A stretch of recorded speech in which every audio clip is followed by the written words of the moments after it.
khó zol lắm kan na po kan zo fel ta vul trai ngắn tilang thaleang hay kitchen area khania voin ni som ni pasari zpm chak ni an salit trap ni hian kan zawa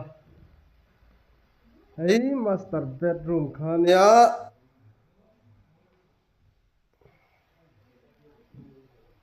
chuan hi khum chuan hi dressing table master bedroom ani mi panin kan khoi ani hi mi panin ni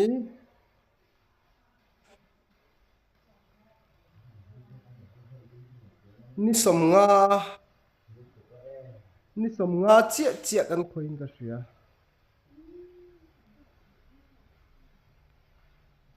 chuan hi kan zo chia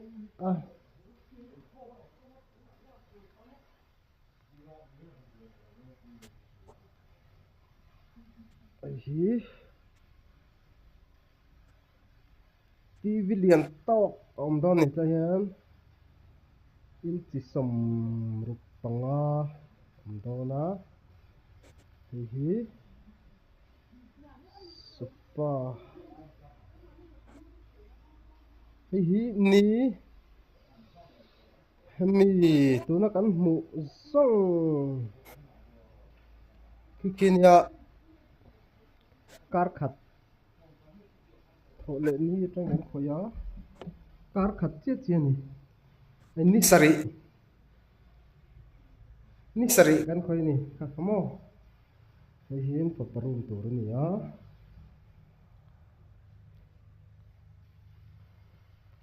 dressing table hi khum khania hi na antani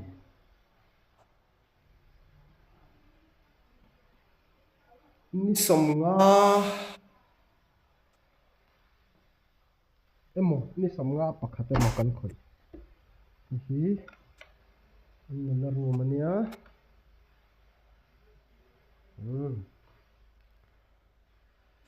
ini rong hi voi khatan la mai le dona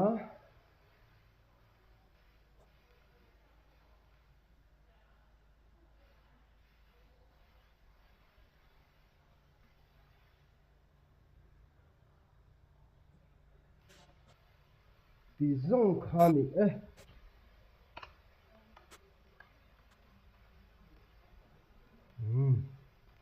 ofong